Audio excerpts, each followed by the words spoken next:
The only time na masasabi namin talagang toxic na is pag nakita namin itong paulit-ulit na ginagawa. Hindi kasi kami yung tipo na sasabihin namin sa inyo directly na ganito, ganyan. Kasi eventually, ibablock nyo kami. Yun yung nagiging tendency. Na pag kami may sinabi kami sa inyo na directly, most of the time, binablock nyo. So tendency, hindi na namin siya sinasabi. Kumbaga, ang pinaka-default namin mga lalaki is we're just going to keep it to ourselves. Hahayaan lang namin kayo. At kapag pinaulit-ulit nyo pa rin at hindi nyo pa rin nararamdaman na hindi talaga siya okay, doon na namin masasabi na nagiging toxic na talaga to. Ganon. So, it includes yung mga wordings na sa paulit-ulit na sinasabi is that, and the actions? Lahat yun. Actions, words, lahat. Name it. Let's say you say to that person na, ang toxic mo na, ganito, ganyan. May tendency pa ba na kaya mo pa siya ulit tanggapin after those things, ganito, ganyan? Actually, it depends. Ito yan yung question na yun, it depends kung ano yung scenario. For example, isa scenario na kung saan, okay, sige, na-realize ng babae na yung ginagawa niya toxic na sa relationship nila at hindi na sila nagiging okay. Sige, okay lang. Tanggapin mo. Pakita mo sa akin. Di ba? Pakita mo sa akin na talagang naiintindihan mo na toxic yung ginagawa mo. Di ba? So, kung babaguhin mo yan, not just once, not just sa susunod na mga araw, not just for 1 week, not just for 1 month. At nakita ko naman talaga na consistent ka na binabago mo siya. Na there will be a time na alam kong babalik, pero alam kong babaguhin mo pa rin. Aayusin mo pa rin sarili mo. Nasa time naman sabi ko na, okay lang, babalikan kita.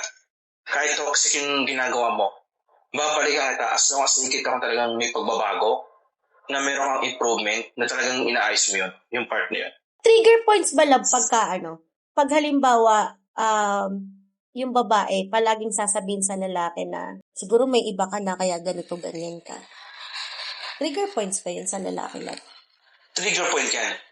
Tandaan nyo, ang lalaki kapag kayo minahal niya. Ito pag kami minahal namin kayo, huwag nyo sa amin sasabihin na, mahal mo pa ba ako? Or kaya, I mean, that's fine. Sabihan nyo kami ng mga gano'n. Kaya, baka may iba ka na, ito ganyan. Baka, alam mo yun, it's something na it's triggering us to do that. Yun yun Ayaw namin siyang gawin kasi mahal namin kayo. Ayaw namin siyang gawin, ayaw namin siyang isipin kasi mahal namin kayo at respeto niyo sa inyo. Pero kung sasabihin mo sa amin na baka may iba ka na, ganyan, o baka may kinakausap ka na iba, may nilalag, it's just a point na minsan, baka may ginagawa na yung tao. Or probably merong priority rin yung isang tao, yung other party, di ba? Ganun lang yun Kumbaga, it's all boiled down to understanding the better half. Iintindihin nyo, ano ba yung nangyayari? What are you doing? What was happening? Let me know. I-ano mo naman ako. I-include mo naman ako. Ganon. Kasi kung sasabihin mo sa kanya agad na, siguro may kinakausap ka na iba. Kahit ang ginawa lang naman talaga ngayon sa tulog. Ano mo yun? Trigger point para sa mga lalaki. Ganon. Kaya ang daming naghihiwalay because of that. Sasabihin nila, ay, nang babae talaga siya. Bakit? Tinatak mo sa kanya paulit-ulit Nang babae ka naman. Pero in reality, nakipag-bonding na siya sa mga friends niya, nag-enjoy lang sila. Alam mo yun? That's the thing Ang lalaki kasi, kapag sinabi mo sa kanya ganito, ganyan, at inulit-ulit mo yan, it will become a program. Magiging program yun sa amin. Na sasabihin mo, parang ganito yan Sabihin mo ang computer ng paulit-ulit, bobo ka.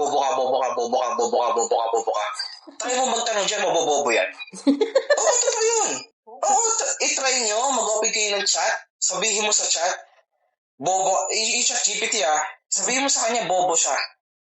Diba? In English, sabihin mo, bobo siya in English. Diba? Pag pinaulit-ulit mo sa kanya yun, oo, totoo yun. Pag pinaulit-ulit mo sa kanya yun, bobo siya. Diba? Hindi siya makakasagot. Kasi program mo sa kanya na paulit-ulit, bobo siya. Same goes with guys sa amin. So men tend to become a program, become a robot. Sabihin mo sa amin ng paulit-ulit yan. There's a tendency na magiging program sa amin yan. Sinasabi mo lagi na ng bababae, may ibang babae. na nabababae, may babae. Ay nako, ito sasabihin ko sa'yo, bukas makalawa, may babae ng iba yan. Aray ka.